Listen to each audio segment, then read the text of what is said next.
عليكم سي عبد الرزاق. سلام سي عمر، تقبل الله. امين. كيف حالك سي عبد الرزاق؟ الحمد مرحبا لله، بك. الحمد لله، شكر الله. الحمد لله شكر لله.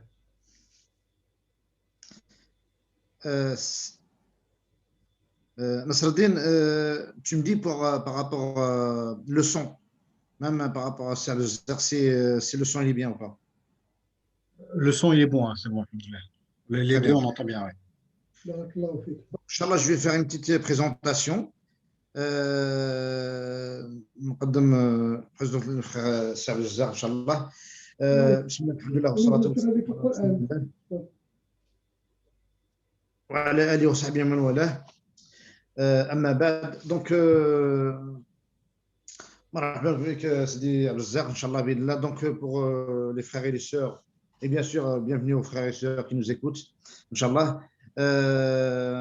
Donc pour ceux qui ne connaissent pas Sidi Abdel Azzar, donc il est docteur en physique, professeur de maths, l'ancien recteur de la mosquée de Lens, et comment dire, il est engagé dans l'interreligieux et bien sûr sur le terrain de derrière l'appel depuis des années, Inch'Allah billah. Donc on a l'honneur de l'accueillir, Inch'Allah billah, au nom de tous les frères et sœurs. Marhaba, Inch'Allah billah, bienvenue. On te souhaite la bienvenue, Inch'Allah billah. Et je te laisse la parole, Sidi Abdel Azzar. بسم الله الرحمن الرحيم، والصلاة والسلام على مولانا رسول الله وعلى آله وصحبه أجمعين. إن الحمد لله نحمده ونستعينه ونستهديه ونسترشده، ونعوذ بالله من شرور أنفسنا ومن سيئات أعمالنا. من يهده الله فهو المهتد، ومن يضلل فلن تجد له وليا مرشدا. وأشهد أن لا إله إلا الله وحده لا شريك له، له الملك وله الحمد، يحيي ويميت وهو على كل شيء قدير. وأشهد أن سيدنا وحبيبنا محمد صلى الله عليه وسلم أدى الأمانة وبلغ الرسالة ونصح الأمة وكشف الغمة وجاهد في الله حق جهاده حتى أتاه اليقين. اللهم صل عليه وعلى آل بيته الطيبين الطاهرين. سبحانك لا علم لنا إلا ما علمتنا إنك أنت العليم الحكيم. سبحانك لا فهم لنا إلا ما فهمتنا إنك أنت الجواد الكريم. رب اشرح لي صدري ويسر لي أمري واحلل عقدة من لساني يفقه قولي. C'est Omar, la durée, j'ai combien pour la durée, Inch'Allah? Normalement une demi-heure. Une demi-heure, Inch'Allah. Plus ou moins. Chers frères, chères sœurs, que Dieu accepte nos efforts dans ce mois béni, bi'idnillahi subhanahu wa ta'ala wa huwa al-karim. نرجو سبحانه وتعالى أن يصلح أحوالنا وأن يجعلنا من المرحومين ومن المغفورين له في هذا الشهر الكريم. أما بعد, je vous ai choisi 3 bouquets de hadiths de prophètes sallallahu alayhi wa sallam. 3 bouquets qui contiennent la parole du prophète alayhi salatu wa sallam. اخترت لكم يعني 3 من الهدايا وهو حديث رسول الله صلى الله عليه وسلم. Le premier bouquet, il concerne quelques hadiths, parce qu'on ne peut pas cerner les hadiths qui sont dits sur le mois de Ramadan. Sûrement vous les avez déjà entendus, mais le rappel il est bénéfique pour les croyantes et les croyants. ذكر فإن الذكرى تنفع المؤمنين. المؤمن يعرف الله ويصلي ويزكي ويصوم وهو محتاج إلى الذكرى. Il est censé d'avoir le rappel, le croyant. Ça, c'est une loi divine de Dieu, subhanahu wa ta'ala. Personne ne peut prétendre qu'il n'a pas besoin du rappel. Le rappel, tous, on en a besoin. Le hadith que je vais vous citer, c'est dit par un grand savant qui s'appelle Al-Bayhaqi. Retenez-le, c'est quelqu'un qui a écrit un petit livre sur les affluents de la foi. Shu'abil Iman. Dans le petit livre, c'est Mukhtasar al-Bayhaqi fi Shu'ab al-Iman. C'est le résumé des affluents de la foi. Mais le grand livre de al-Bayhaqi, il concerne les affluents de la foi, qui sont au nombre de 70 et quelques affluents, suivant Muslim, et 60 suivant Al-Bukhari. Et Muslim, il a ajouté encore des parties dans la narration. فزاد مسلم أعلاها قول لا إله إلا الله وأدناها إماطة الأذى عن الطريق والحياء شعبة من الإيمان. La plus haute, la foi est composée de 70 et quelques et 60 et quelques, suivant la narration. La plus haute, c'est dire la ilaha illallah. La plus basse, c'est écarter des contraintes du chemin, que ce soit pour les croyants ou autres, et la pudeur fait partie de la foi. Le premier bouquin du hadith que je vais vous en parler, Inch'Allah, concerne Ramadan. Et là, j'ai parlé quand même sur le Bayhaqi et sa caractéristique, parce que c'est un savant qu'on est censé de connaître, parce qu'il a fait quand même beaucoup d'ouvrages concernant la notion de la foi. أخرج البيهقي في شعب الإيمان.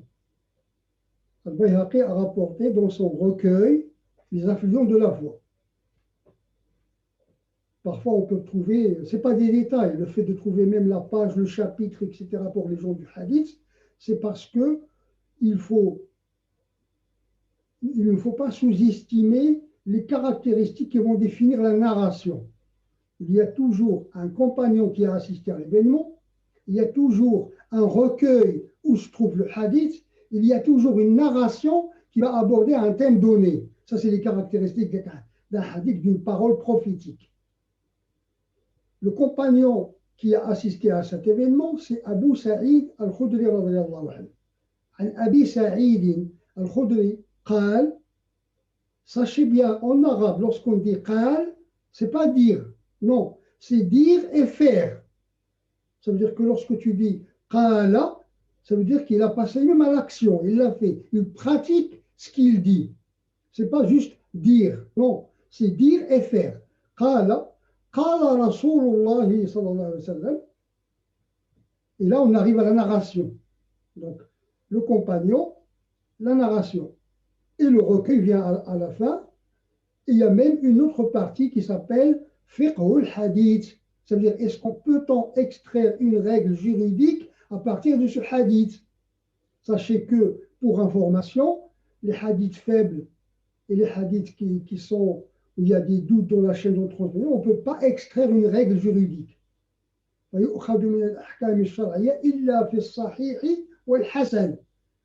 ne s'agit pas juste de lire un hadith, il s'agit aussi de connaître quelques outils qui permettent d'extraire la règle juridique. Ça demande quand même un travail. Et là, on arrive à un stade de la fatwa, etc. C'est une autre histoire. عن أبي سعيد الخدري رضي الله عنه قال قال رسول الله صلى الله عليه وسلم سيد الشهور شهر رمضان.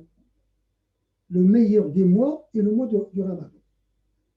C'est une information prophétique que je vous donne et on va écouter tous et toutes le prophète Hassan qui nous parle de ça. Il nous informe d'énormes.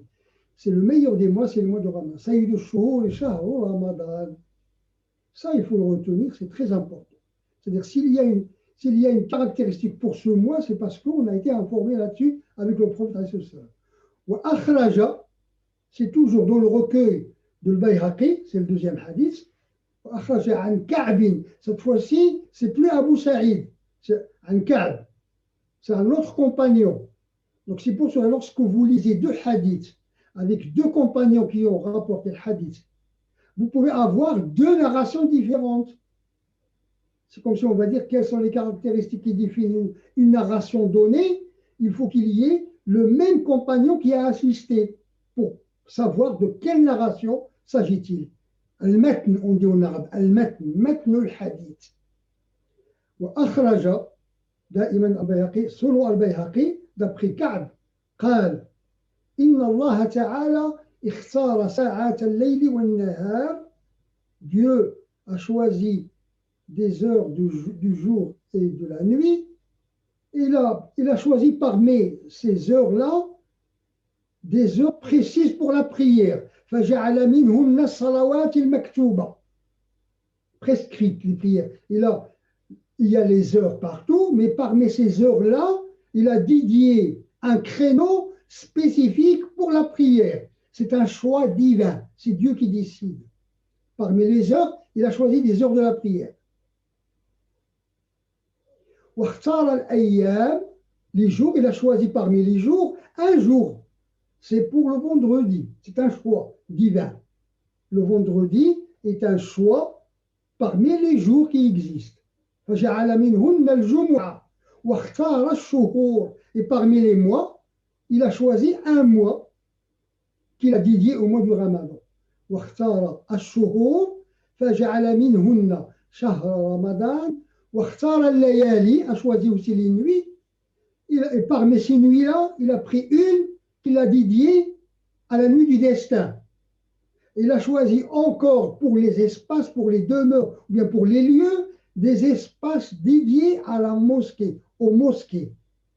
Donc vous voyez que dans ce hadith rapporté dans le recueil de Al-Bayhaqi, d'après le prophète, des informations qui sont riches et qu'il faut, comme on dit en arabe, فَنَحْنُ نَجْلِسُ أَمَامَ رَسُولِ اللَّهِ صلى الله عليه وسلم تلامذة راشدين بين يديه يتلو صحفا مطهرة. La signification, c'est que lorsqu'on arrive à Qala Rasulullah, c'est le prophète qui nous parle. تعظيم الحديث وتوقيره صلى الله عليه وسلم. Le fait d'avoir cet esprit de concentration, d'imaginer la présence du prophète, on est emporté par la spiritualité du hadith. Ça, c'est très important. Ce n'est pas juste de la lecture de la langue arabe. Non, il s'agit aussi d'accompagner le prophète.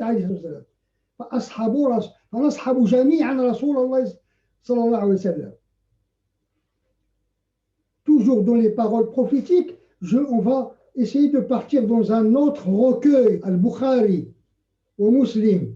Parfois, on dit Rawahu Shaykhan, les deux cheikhs. Ça concerne Al-Bukhari ou Muslim. Parfois, on peut dire Muttafaqun alayh. Ils ont été d'accord parce que Al-Bukhari, c'est le maître, ou Muslim, c'est le disciple. Et lorsque le Bukhari est décédé, Muslim a entrepris, a continué à entreprendre les travaux de Bukhari pour assembler les hadiths et vérifier les chaînes de transmission. Et c'est pour cette raison, parfois dans quelques narrations, on peut trouver Qala Muslim ou Zada Muslim, il a akhiri. Ça, c'est pas juste des détails techniques. Là, c'est pour montrer que ce que les savants ils ont fait, et parce qu'il y a de l'estime pour la parole prophétique. La parole prophétique, c'est après le Coran al-Karim, الذي هو كلام الله المنزل على رسول الله بواسطة جبريل بلسان عربي مبين يتعبد بتلاوته. Ça, c'est le Coran. C'est la parole de Dieu. Après la parole de Dieu, il y a la parole prophétique. Qu'est-ce qui fait la parole prophétique? Ummuna Aïcha a été questionnée sur le prophète. Il a dit, c'est un Coran qui se déplaçait. Il avait une éducation coranique. Il traduisait en concret les recommandations divines qui existent dans le Coran al-Karim. Le modèle par excellence pour nous les musulmans, c'est le prophète parce qu'il a traduit concrètement, il a contextualisé, il a décliné dans le contexte les recommandations divines. Et si le prophète était parmi nous aujourd'hui, il ferait autre chose qui correspondait à cette miséricorde. Et nous, si on veut notre part de l'héritage, il faut qu'on ait cette rahma, cette miséricorde pour les musulmans, pour les proches et pour tout le monde. Le prophète n'était pas spécialement pour la communauté, non. وَمَا أَرْسَلْنَاكَ إِلَّا رَحْمَةً لِلْعَالَمِينَ, pour tout le monde.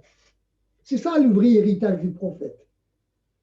Si quelqu'un veut serrer quelque chose, qu'il le fasse pour lui.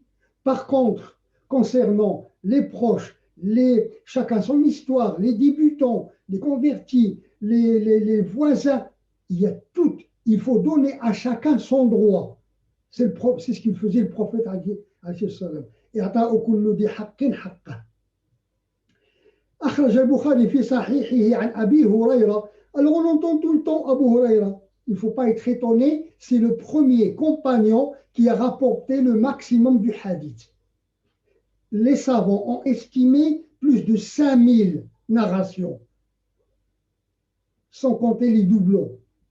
5000 narrations. C'est pour ça qu'à chaque fois qu'on entend le hadith, il y a cette expression sonore qui revient souvent. An Abi Huraira radiyallahu anhu. D'après Abu Huraira, que Dieu l'agrée, a dit, le prophète sallallahu alayhi wa sallam a dit. أخرج البخاري في صحيحه, dans l'authentique hadith, يعني صحيح البخاري. Le Bukhari a rapporté dans son authentique, selon Abu Huraira radiyallahu anhu, يقول قال رسول الله صلى الله عليه وسلم, le prophète il nous informe, إذا دخل, lorsque le mois de Ramadan entre, يعني débute, إذا دخل شهر رمضان فتحت أبواب السماء. Les portes du ciel sont ouvertes. Aucune n'est fermée. Aucune n'est fermée. وغلقت أبواب جهنم, et aucune qui est ouverte. وسلسلة الشياطين. Qu'est-ce qu'on apprend de ce hadith? C'est que les paramètres de la miséricorde sont là, et les paramètres qui peuvent nous dévier ont été neutralisés par Dieu subhanahu wa ta'ala. Pourquoi tout ça? C'est pour nous permettre, nous, les pécheurs, les plus ou moins les gens qui ne font pas beaucoup d'efforts, etc., que Dieu, Inch'Allah, nous amplifie nos actions et les vôtres aussi, pour nous permettre de donner. Il nous a ramenés jusqu'à Ramadan, il nous a permis de faire des actions qui sont excellentes, dont l'objectif de nous donner. Subhanallah al-Azim. C'est comme l'histoire du don. Dieu nous donne de l'argent, des biens, etc. Il nous demande de lui faire crédit, sachant que c'est lui qui nous a donné préalablement ce bien-là. Il n'y a personne qui peut le faire avec nous, ça, que Dieu subhanahu wa ta'ala. Nous avons affaire à un généreux qui donne sans compter. Heureusement qu'on a affaire à Dieu. Parce que si on a affaire aux personnes, les personnes c'est des métaux, il dit le prophète. An-nasu ma'adin. An-nasu ma'adin. Les gens sont des métaux. Vous avez l'or, le zinc, le fer, le cuivre. C'est une métaphore excellente, prophétique. C'est pour cette raison que ces gens-là, ça dépend de leur métal. Il est précieux, ils seront précieux, c'est le contraire que Dieu nous préserve pour de telles situations. Le dernier, un autre hadith sur le premier volet, c'est Ibn Khuzayma, qui est Sahih, c'est un grand savant du hadith. Il a un authentique qui s'appelle l'authentique Sahih Ibn Khuzayma. Là aussi, c'est Abu Huraira qui le rapporte. قال رسول الله صلى الله عليه وسلم إذا كان أول ليلة من رمضان صفدت الشياطين مرضت الجن إلى آخره. La même chose, c'est le même thème, les forces du mal sont inhibées pour nous permettre, et c'est pour cela on est libre, il n'y a pas ce poids. On sent que parfois, il y a une facilité incroyable de faire des actions. Ça fait partie de ce déchargement qui a eu lieu grâce à Dieu subhanahu wa ta'ala. C'est lui qui nous a mis des catalyseurs, qui nous a mis des paramètres positifs, des avantages pour que la bonne action soit effectuée dans les meilleures conditions. On n'a qu'à remercier Allah subhanahu wa ta'ala. Le deuxième bouquet de ces paroles prophétiques, c'est les hadiths sur le renouvellement de la foi, ou bien le renouvellement de la religion. Et là, il y a un grand savant qui s'appelle Imam Ahmed, il y a un autre qui s'appelle As-Suyuti. Dans les deux, ce hadith se trouve dans leur livre, dans leur recueil. La seule différence, c'est que l'imam Ahmed, il le considère comme authentique, et Suyuti, il le considère comme bon, Hassan. C'est-à-dire qu'il lui manque on va dire une seule caractéristique pour que ça soit au niveau de ce qui a été dit par Al-Bukhari, l'imam Ahmed, Afwan, radiallahu anhu. روى الإمام أحمد وحسنه السيوطي, ça c'est des expressions qui sont utilisées, qui veulent dire beaucoup d'informations. Anna en arabe, la connaissance de la langue arabe permet de décortiquer et d'aller vers la profondeur du hadith. Parce que lorsque vous dites anna, ça veut dire c'est validé. Harfu tawkid, c'est sûr. أن رسول الله صلى الله عليه وسلم قال إن الإيمان لا يخلق. Celui qui n'a pas étudié la langue arabe, il peut être perturbé par ce mot. La yakhluqu. Yakhluqu, ça veut dire se salit, s'il devient sale. Yakhluqu tawb devient sale. Et là, il est en train de parler de la foi. Innal imana la yakhluqu fi jawfi ahadikum. وفي رواية dans une traduction في القلب, dans le cœur, comme le vêtement qui se salit. Il est en train de nous faire une métaphore, un exemple. Et ça, c'était la sagesse prophétique. Vous savez ce qu'il fait le prophète parfois lorsqu'il est en train de faire une... Déjà, il ne fait pas trop long. De temps en temps, il nous met une exhortation. Pourquoi? Parce qu'il ne voulait pas qu'on décroche. كان رسول الله صلى الله عليه وسلم يتخولنا بالموعظة مخافة السآمة. Subhanallah al-Azim, c'est comme le manger. Ça veut dire qu'il lève la main du manger, ça veut dire qu'il a encore l'appétit pour manger. La même chose. إن الإيمان لا يخلق في جوف أحدكم وفي القلب كما يخلق الثوب. Là, c'est une information précieuse. Et après, il dit فجددوا إيمانكم, à l'impératif. Or, les grands savants de Usul al-Fiqh, ils disent Al-Amru li-ijab. L'impératif, c'est pour l'obligation. C'est une règle. Dans la religion, dans les textes coraniques, dans les textes du hadith, l'impératif, il est toujours lié à l'obligation. Al-Amru li-ijab, wujub, obligatoire. Il faut le faire. Il est fortement recommandé de le faire. Kama yakhluqu at-thawb, fajaddidu imanakum. Du moment qu'il se salit, il faut le renouveler. وفي رواية إن الإيمان لا يخلق في جوف أحدكم. Un autre hadith qui va nous expliquer les détails de ce qu'on vient de dire là. Et là, c'est l'imam Ahmed. Il y a un autre savant, At-Tabarani. Je vous ai parlé de beaucoup de savants de hadith. C'est bien de revenir chez ces savants-là et étudier un peu ce qu'ils ont écrit. Et chacun son rythme. Chacun son rythme. Ça veut dire le savoir, la science. C'est pas avoir beaucoup de narration dans la tête. Non. L'imam Malik, il dit la science, c'est pas avoir beaucoup de narration dans la tête. Non. C'est une lumière. Tu connais très peu, mais tu pratiques. Parce que la parole, c'est facile. La parole, c'est la plus facile. Mais l'action, ça demande de l'effort et de monter vers le sommet. Al-Aqaba, foncer vers le sommet, il y a une pente. Ça veut dire qu'il y a une contrainte.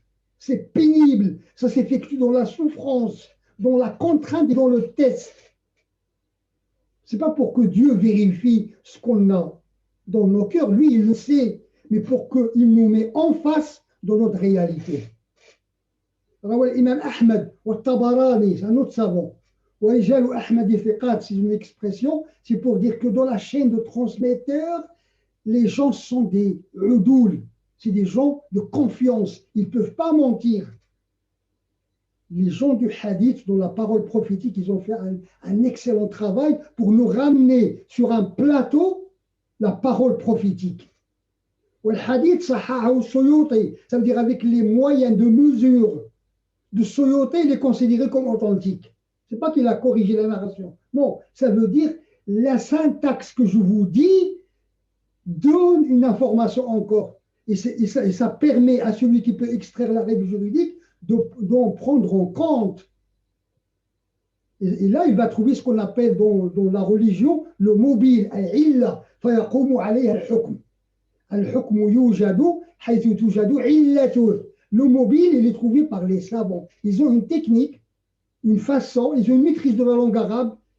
Ils connaissent sabab nuzul had al-hadith ou là, à l'équivalent de la cause des révélations des textes coraniques. Il y a des livres qui ont été écrits pour voir le contexte dans lequel ce hadith a été dit.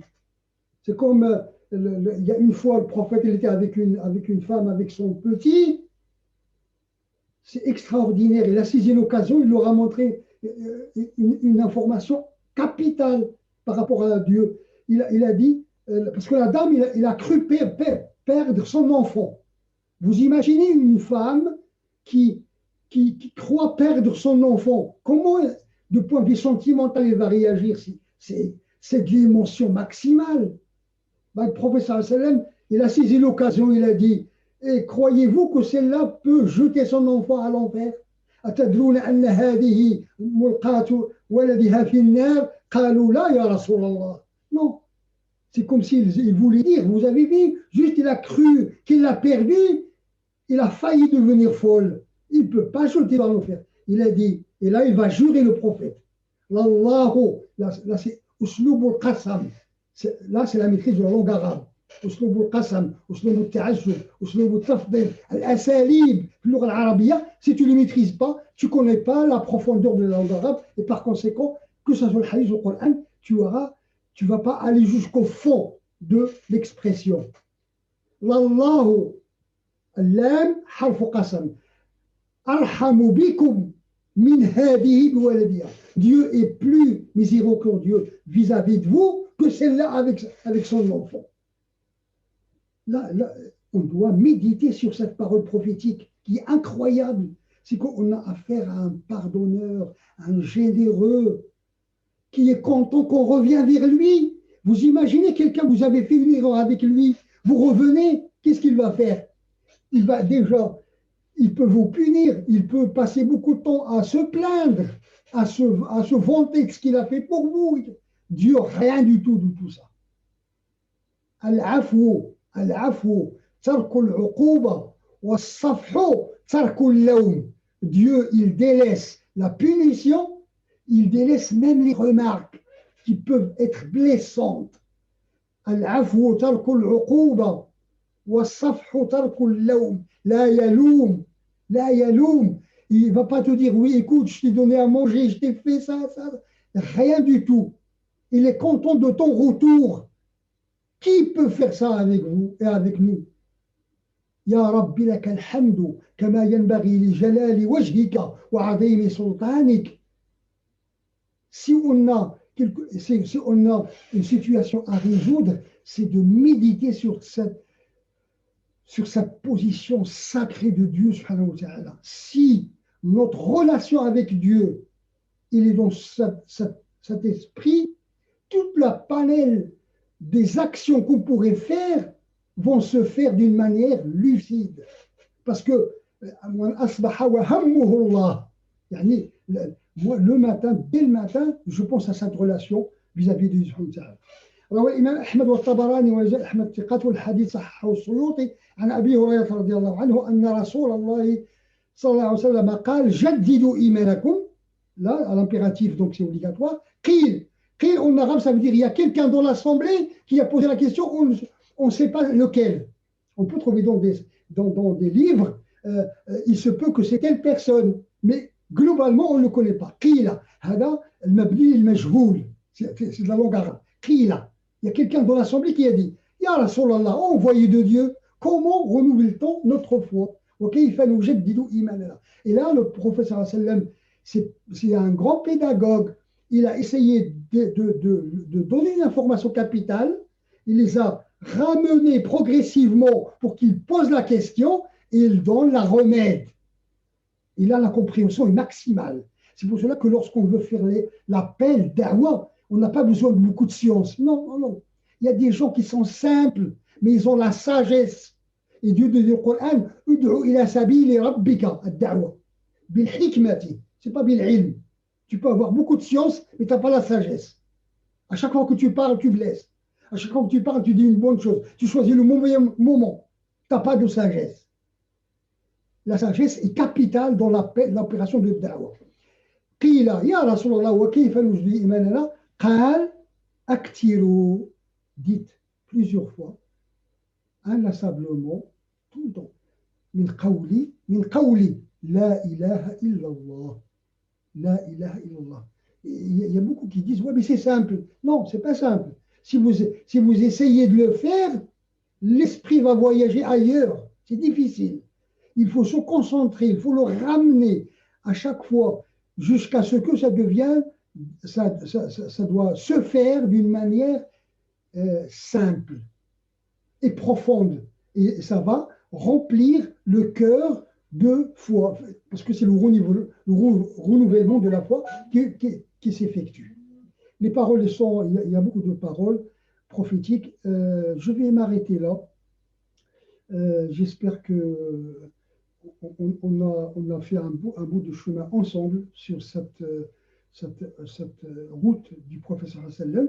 نطلب الله سبحانه وتعالى أن يجعلنا جميعا من الذين يستمعون القول فيتبعون أحسنه وآخر دعوانا أن الحمد لله رب العالمين. Et s'il y a des détails que vous voulez que je reviens, je suis prêt, Inch'Allah, pour vous. Alhamdulillah Rabbil Alamin. Barakallahu fik, Sidi Abdel Razak, pour ces paroles lumineuses, subhanallah, et qui va droit au cœur, Inch'Allah, bid'illah. Alhamdulillah. Donc, Inch'Allah, Sidi Abdel Razak, tu vas nous faire le dua, Inch'Allah. Inch'Allah. Parce qu'on n'a pas l'échange par rapport aux questions, et c'est pour ça, donc. Là, on fait deux. Ouais, Inch'Allah. Inch'Allah. On va faire d'une manière simple, Inch'Allah. On va lire l'Ikhlas, le Mu'awwidatayn, et après on va lire le Fatiha ensemble. Et si vous avez quelque chose qui vous tracasse, essayez de méditer, Inch'Allah, yaqdiha Rabbi subhanahu wa ta'ala.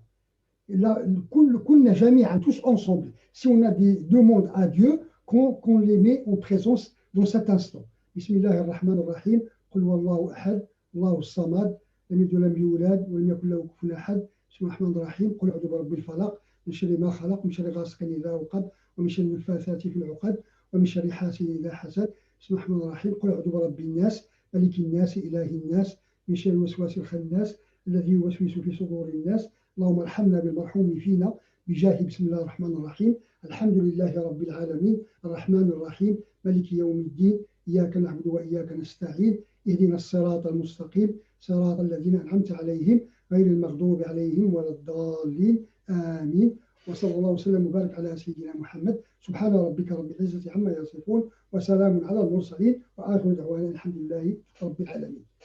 بارك الله فيكم.